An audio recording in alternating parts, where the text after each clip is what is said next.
Episode 5 ఒక రాధ ఇద్దరు కృష్ణులు. క్రితం ఎపిసోడ్లో అనుమానంగా వెనక్కి తిరిగి చూసిన రాధ వాళ్ళిద్దరినీ సిగరెట్ షాప్ దగ్గర చూసి వాళ్ళిద్దరినీ తిడుతుంది. వాళ్ళు మీరే సిగ్గుపడాలి, ఎవరి మాటలు పడితే వాళ్ళ మాటలు విని డబ్బులు ఇచ్చేస్తారా అనగా షటప్ అని రాధ వెళ్ళిపోతుంది. అలా జరిగిన విషయాలన్నీ రామలింగంకి చెప్తారు. దాంతో రామలింగం ఒక లవ్ లెటర్ రాయమని సలహా ఇస్తాడు. ఉమెన్స్ హాస్టల్ వార్డెన్ లక్ష్మీకాంతంతో ఆమె హాస్టల్ అమ్మాయిల తీరు బాలేదని వాదనకు దిగిన రామలింగానికి ఆ రాధ తన హాస్టల్ అమ్మాయి కాదని గుడివీధి నుంచి వచ్చే అమ్మాయి అనడంతో రామలింగం నెత్తిన చేతులు పెట్టుకొని తన మేనకోడలే అనుకుంటాడు. ప్రేమలేఖ చదివిన రామలింగం కోప్పడుతూ ఇలా లేఖ రాయకూడదని చెప్తాడు. దానికి మురళి కాలేజ్ సింగింగ్ పోటీల్లో ఘంటసాలలా గ్రామ్ఫోన్ వాడి పాడతానని, తద్వారా రాధని సొంతం చేసుకుంటానని చెప్తాడు.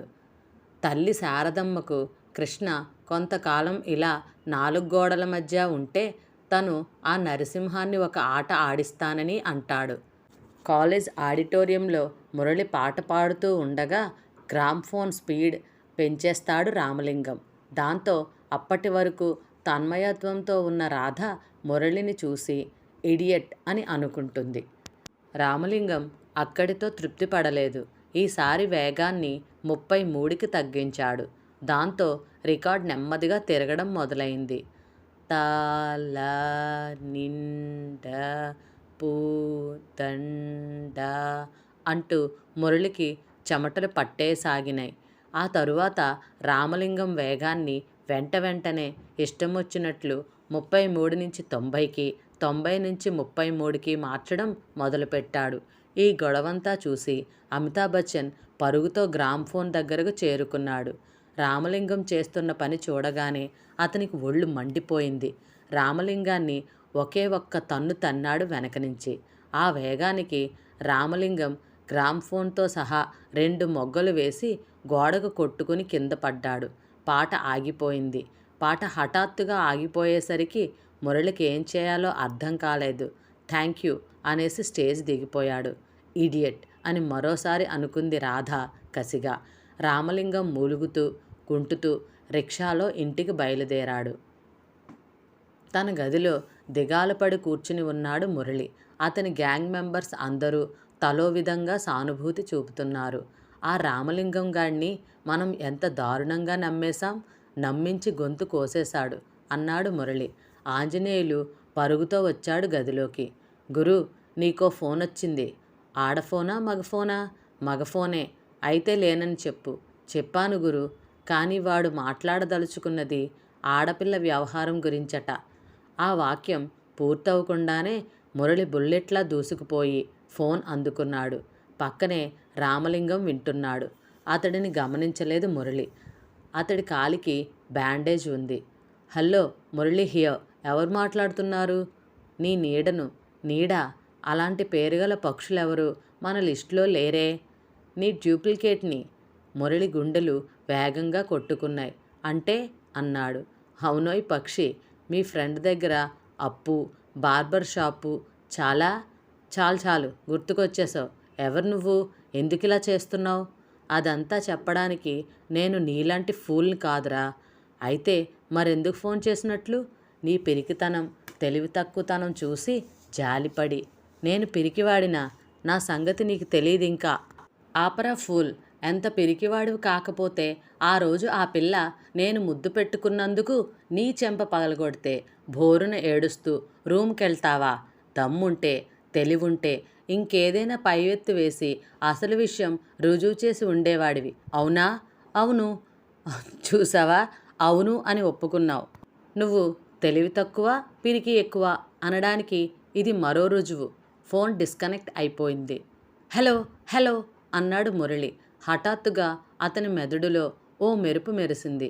ఎవరు తెలివిగలవాడో రుజువు చేస్తాను అంటూ రూమ్ వైపు పరిగెట్టాడు. మర్నాడు రామలింగం కుంటుతూ ఆఫీస్కొచ్చేసరికి కుర్రాళ్ళందరూ అతని చుట్టూ మూగిపోయారు. ఏం జరిగింది గురూజీ? 4-5 కాళ్లతో నడుస్తున్నట్లు నడుస్తున్నారు? ఆశ్చర్యం నటిస్తూ అడిగాడు మురళి. బస్ ఎక్కబోతుంటే కాలు స్లిప్ అయింది.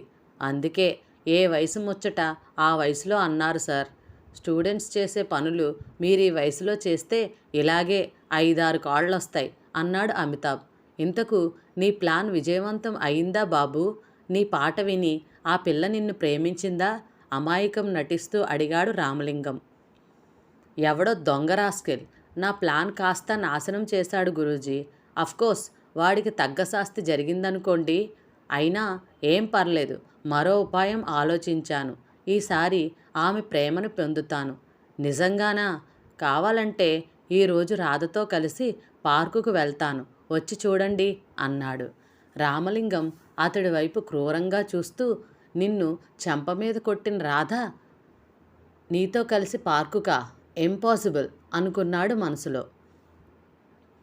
రాధ కాలేజ్ నుంచి బయటకొచ్చి ఇంటివైపు నడవసాగింది. తాము ఇంటికి చేరువుగా వచ్చేసరికి ఓ సైకిల్ వేగంగా వచ్చి సడన్ బ్రేకుతో ఆమెకెదురుగా ఆగింది. సైకిల్ మీదున్న మురళిని చూడగానే ఆమె ఆశ్చర్యపోయింది. అతను మురళియేనా? మురళిలాగానే ఉన్నాడు. కానీ ఆ క్రాఫు, ఆ ఉలిపిరికాయ మురళి కాదని చెప్తున్నాయి. హహహా బుల్బుల్, నీ బ్యూటీ చూసి తాళలేక ఆ రోజు పబ్లిక్గా ముద్దెట్టుకున్నాను. ఇప్పుడు క్షమాపణ చెప్పుదామని వచ్చాను. Sorry darling. పాపం, అనవసరంగా నా మూలాన మీ కాలేజీలో మురళి అనే కుర్రాడి చెంప పగిలింది. వస్తా. సైకిల్ మీద వేగంగా పక్కనున్న చిన్న సందులోకి వెళ్ళిపోయాడతను. రాధ కొద్ది క్షణాల వరకు స్థాణువై నిలబడిందక్కడే. పక్క సందులోకెళ్ళిన మురళి వెంటనే క్రాఫ్ మామూలుగా దువ్వుకుని ఉలిపిరికాయ విసిరి అవతల పారేసి షర్టు మార్చేసుకుని సైకిల్ ఎలక్ట్రిక్ పోల్ దగ్గర నుంచి తాళం వేసి పరుగుతో రాధ ఇంటికి ఆపోజిట్ డైరెక్షన్ నుంచి మొహం వేలాడేసుకుని నెమ్మదిగా నడుస్తూ బయలుదేరాడు. 10 అడుగులు వేసేసరికి రాధ ఎదురైంది. మురళిని చూసి ఆమె నిర్ఘాంతపోయింది. మనిషిని పోలిన మనుష్యులుంటారని కేవలం కథల్లోనే చదివింది. ఇప్పుడు ప్రత్యక్షంగా చూస్తుంది. కాస్త ఉలిపిరికాయ, క్రాఫు మాత్రమే తేడా. రాధగారు, మీతో ఓ విషయం చెప్దామని ఇందాకటి నుంచి మీకోసం ఇక్కడ ఎదురు చూస్తున్నాను వినయంగా, దీనంగా అన్నాడు మురళి. మనసులో మాత్రం ఇప్పటి వరకు తనలా నటించి తనని ఏడిపించిన వాడికి కృతజ్ఞతలు చెప్పుకున్నాడు. ఇన్నాళ్లకి వాడి వల్ల తనకో లాభం చేకూరబోతుంది. ఏమిటది? అడిగిందామె. ఆ రోజు మిమ్మల్ని రోడ్డు మీద ముద్దు పెట్టుకుంది నిజంగా నేను కాదండి, నా పోలికలున్న మరో డూప్లికేట్ గాడు. రాధకు అతన్ని చూస్తే జాలి వేసింది. తన మీద తనకే కోపం వచ్చింది. ప్రత్యక్షంగా ఇద్దరినీ చూసిన క్షణమే మనసంతా పశ్చాత్తాపంతో నిండిపోగా అతడు ఘంటసాల పాటను ఖూనీ చేశాడన్న కోపాన్ని తాత్కాలికంగా మర్చిపోయింది. ఆమె మౌనం చూసి మురళి నిరాశ చెందాడు. మీకెలా చెప్పాలో తెలియడం లేదండి. మీకో విషయం తెలియదు. నేను మిమ్మల్ని చూసిన మొదటి రోజు నుంచే మిమ్మల్ని మౌనంగా నా హృదయంలో దాచుకుని ఆరాధిస్తున్నాను. మరి ఆరాధ్య దేవతను ఎవరైనా అలా నరి రోడ్డు మీద ముద్దు పెట్టుకుని ఆమె కోపానికి గురి అవుతారా? రాధగారు, నన్ను నమ్మండి ప్లీజ్. మీరు నమ్మకపోతే నాకు నిష్కృతి లేదు రాధగారు, నిష్కృతి లేదు. రాధ అయోమయంగా అతని వైపు చూసింది. నిష్కృతి అంటే? మురళి కంగారు పడ్డాడు. నిష్కృతి అంటే అంటే అదేనండి, నిష్కృతి లేదు అని సినిమాల్లో ఎక్కువగా వాడుతుంటారు చూడండి, అదన్నమాట. మీ మాట మీద నాకు నమ్మకముంది అంది జాలిగా. మురళి ఆనందాన్ని మనసులోనే దాచుకున్నాడు. అంటే అంటే ఆ రోజు అది నేను కాదని మనస్ఫూర్తిగా నమ్ముతున్నారా? అవును మురళి గారు, మీ మీద చేయి చేసుకున్నందుకు నన్ను దయచేసి క్షమించగలరా? అంత మాట అనకండి. మన మధ్య క్షమాపణలేమిటి? పాలు ఎక్కడన్నా నీళ్ళని క్షమాపణలు అడుగుతాయా? సూర్యుడిని ఎండ క్షమాపణ అడుగుతుందా? అంటూ ఇంకా ఉదాహరణలు చెప్పబోయి రాధ మొహంలో భయం ఛాయలు కనబడడం చూసి ఆపుచేశాడు. ఇద్దరూ 2 అడుగులు వేశాక, రాధగారు, ఈ శుభ సమయంలో మిమ్మల్నో కోరిక కోరనా అని అడిగాడు సందిగ్ధంగా. ఏమిటి? మనం 1-2 రెండంటే 2 నిమిషాలు మాత్రమే ఆ పార్కులో కూర్చుందామా? రాధ ఉలిక్కిపడి అమ్మో అంది. ఎంతో వద్దండి, 2 నిమిషాలు. అదిగో అటు చూడండి. రాధ అటు చూసేసరికి ఒక ఆకారం కిళ్ళీ కొట్టు పక్కకి దాక్కుంది. సరిగ్గా కనబడలేదు. ఆయన మా మామయ్య. ఆయన కూతురు హిడింబి. నాకిచ్చి పెళ్లి చేయాలని ఉద్దేశం. ఆయన మనసు విరిగిపోవడం కోసం మీరు నాతో 2 నిమిషాలు ప్లీజ్. ప్రేమాభిషేకం సినిమా చూడలేదు? అలా అన్నమాట. బతిమాలుతున్నట్టు బిక్కమొహంతో అన్నాడు. సరే పదండి. అది చూసి రామలింగం నిప్పులు తొక్కుతున్నవాడిలా అక్కడి నుంచి వెళ్ళిపోయాడు. అతడు వీధి మలుపు దాటగానే అది గమనించి మురళి ఆగి, ఇక చాలండి, పార్కులోకి వెళ్ళనక్కర్లేదు, మనం గెలిచాం అన్నాడు. గెలవడం ఏమిటి? మురళి తడబడి, అదే మా మామయ్య మనసు విరిగిపోయింది, మీకు థ్యాంక్స్ అన్నాడు. నేనే మీకు థ్యాంక్స్ చెప్పాలి. ఆడపిల్ల పార్కుకు వస్తుంటే అన్నమాట మీద గౌరవం ఉంచి కేవలం మీ పని అయ్యే వరకు ఉపయోగించుకున్నారు. ఇంకో అల్లరి కుర్రవాడు గాని అయితే ఈ అవకాశాన్ని అలుసుగా తీసుకుని మాటలు పెంచేవాడు. మురళి కరిగిపోయాడు. రాధగారు, మీకెలా చెప్పనండి, నేను మీరు ఊహించినంత మంచివాడిని కాదండి. మీ మెప్పు సంపాదించడం కోసం వెనక గ్రామ్ఫోన్ పెట్టి ముందు పాట పాడేశాను అన్నాడు.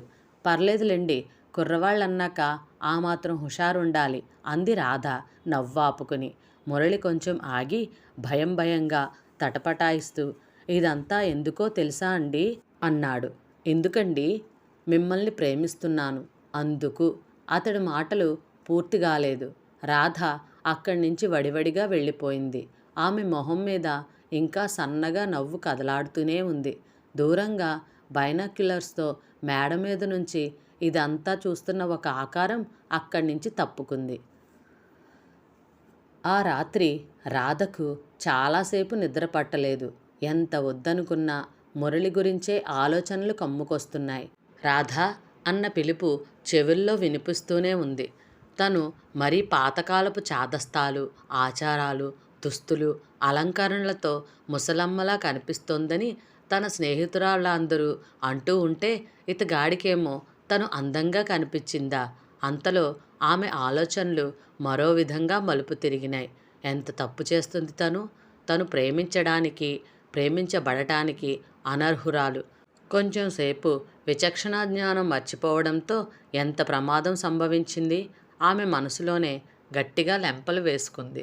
బలవంతంగా కళ్ళు మూసుకుని నిద్రపోతుంటే పక్కనే ఉన్న కిటికీలో నుండి మళ్ళీ రాధా అంటూ రహస్యంగా, మత్తుగా, తీయగా ఎవరో పిలుస్తున్నట్లు వినిపించింది. ఉలిక్కిపడి కళ్ళు తెరిచింది. కిటికీలోంచి మురళి మొహం నైట్ బల్బ్ కాంతిలో తమాషాగా అందంగా కనబడుతోంది. చిరునవ్వుతో తన వంకే తన్మయత్వంతో చూస్తున్నాడతను. మిమ్మల్ని ప్రేమిస్తున్నా రాధా, ఎంతో గాఢంగా ప్రేమిస్తున్నాను అన్నాడతను. రాధకు భయం వేసింది. ఒక్క ఉదుటున మంచం దిగి లైట్ స్విచ్ వేసింది. కిటికీ దగ్గర మురళి మొహం కనిపించలేదు. ఒకవేళ గోడ దూకి తన గది కిటికీ దగ్గరకు రాలేదు కదా అతను. తలుపు తెరిచి బయటకు నడిచి చూసిందామె. బయట కాపలా ఉన్న కుక్క ఆనందంగా తోక ఊపింది. హమ్మయ్య, అంతా తన ఊహే, అతను రాలేదు. వస్తే కుక్క అరవదు. సంతృప్తిగా తలుపులు మూసి మళ్ళీ పడుకుంది ఆమె. అయితే రాత్రి 12 అయిపోయినా నిద్ర పట్టడం లేదు. ఇంకా లాభం లేదని లేచి భగవద్గీత పుస్తకం తెరిచింది. కుతస్త్వ కస్మలమిదం విషమే సముస్థితం అనార్యజుష్టమ స్వర్గ్యం అకీర్తికరమర్జున. అర్జున, విపరీతమైన సంకట సమయంలో నీచులకు తగినదియు, ఉత్తమగతులకు ప్రతిబంధకమైనదియు, విశాల భావము కానిదియు అయిన ఈ మాలిన్యం నీకు ఎక్కడి నుంచి దాపురించింది? రాధ ఇంకా చదవలేకపోయింది. అవును, ఎక్కడి నుంచి దాపురించింది మాలిన్యం తనకు? ఏమో తెలియడం లేదు. ఇంతకాలం ఎలాంటి మనోవికారం లేకుండా ప్రశాంతంగా గడుపుతున్న తన జీవితంలో మురళి వల్ల ఇంత అల్లకల్లోలంగా తయారైంది. ఎందుకు తనని మనసులోంచి, ఆలోచనల నుంచి తొలగించలేకపోతుంది తను? ఆమె మనసు తిటవపరుచుకుని లైట్ ఆర్పి నిద్రపోవడానికి గట్టి ప్రయత్నం మొదలుపెట్టింది. ఏమండోయ్ రాధగారు, నేను మిమ్మల్ని ప్రేమిస్తున్నానండి. మళ్ళీ అదే రహస్యమైన గొంతు, ఈసారి తన చెవి దగ్గరే. రామలింగం దిగులుపడి కూర్చుని ఉన్నాడు. అంతకు ముందు రోజు జరిగిన సంఘటన అతనికి మతిస్థిరం తప్పేట్లు చేసింది. అప్పట్నుంచి మనసులో ఉండడం లేదు. రాధ మగపిల్లలను ఆమడ దూరంలో ఉంచే రాధ పలకరించగానే ఆ మురళి చెంప పగలగొట్టకుండా అతనితో నవ్వుతూ మాట్లాడడం ఎలా జరిగిందో అతనికి ఇంకా అర్థం కావడం లేదు. పోనీ మాటలాడి అక్కడితో వచ్చేసిన తనకింత చికాకు ఉండేది కాదు. అతనితో పాటు తను చూస్తుండగానే పార్కుకు కూడా వెళ్ళింది. హల్లో గురూజీ! పరుగుతో లోపలికొచ్చాడు మురళి.